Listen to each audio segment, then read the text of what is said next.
Salut, c'est Mag de Sexed et donc je continue à faire des vidéos pour vous montrer les outils qui sont produits par le projet. Et aujourd'hui, je vous présente le modèle de Génito avant et après testostérone. Donc j'ai eu la chance en fait il y a quelques années d'avoir quelqu'un qui me contacte qui me disait que c'est une personne non binaire qui allait embarquer dans la prise de testostérone dans une procédure d'affirmation de genre. Et en fait, on s'est arrangé pour mouler cette personne la semaine de sa première injection de testostérone, donc alors que les organes n'avaient pas encore été modifiés par la prise hormonale. Et ensuite, 9 mois plus tard, donc avec les organes et notamment le clitoris qui a été élargi par la prise de testostérone. Donc on a vraiment comme un avant-après la prise hormonale dans un cas de procédure d'affirmation de genre, ce qui est absolument incroyable. Je tiens encore une fois à remercier le modèle parce que franchement c'était formidable d'avoir cette opportunité là, et ça permet surtout en fait de montrer aux personnes qui considèrent embarquer dans ce processus là quel impact ça peut potentiellement avoir sur leurs organes. En fait, pour prendre des décisions éclairées, souvent, il faut avoir une idée de c'est vers où qu'on s'en va.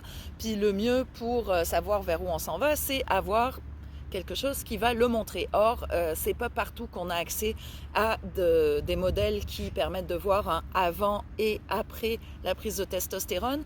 Et la plupart du temps, c'est soit sur des blogs qui existent de personnes trans non binaires, mais il faut vraiment être au courant que ça existe pour y avoir accès, soit on en voit dans la pornographie, qui n'est pas vraiment comme un espace qu'on a envie d'explorer quand on veut prendre une décision par rapport à sa santé. Mettons que c'est pas le lieu, c'est pas le genre de choses. Donc en fait, cet outil-là, ça permet de vraiment comme accompagner dans la prise de décision. Il y a des cliniques qui me l'ont commandé, des centres de jeunes, des organismes communautaires qui accompagnent les personnes en questionnement, en transition. Et en fait, c'est vraiment un outil qui est génial, d'autant plus que en fait, dans les outils Sexed, puis dans la base de données, j'ai vraiment comme plusieurs personnes qui ont eu différents types de procédures d'affirmation de genre. Donc, on peut voir plusieurs types de résultats, en fait, par rapport à la prise hormonale.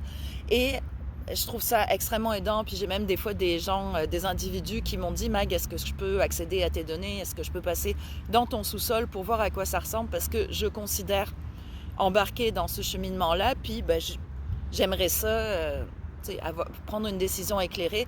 J'ai aussi des parents, en fait, qui m'ont contacté, qui m'ont posé des questions parce que leur enfant entamait un processus de transition et les parents avaient des questions par rapport à ça va être quoi les impacts sur le corps et l'anatomie de mon enfant, mais n'avaient pas envie d'être trop intrusifs dans les questions qu'ils allaient poser. Et donc, en fait, les outils que je propose leur permettait, lorsqu'ils les voyaient, de répondre à certaines questions, tout simplement, qui ne se sentaient pas à l'aise de poser à leurs enfants parce qu'ils sentaient que ça franchissait une barrière d'intimité qui n'était pas nécessaire de franchir s'ils pouvaient trouver la réponse ailleurs. Voilà, donc j'espère que vous trouvez ça aidant.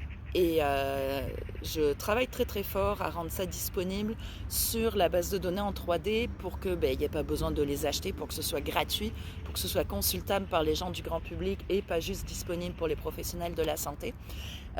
J'espère pouvoir mener à bien ce projet-là. Je suis toujours en recherche de financement, donc si vous voyez quelque chose passer, vous n'hésitez pas à me le pointer. Merci beaucoup.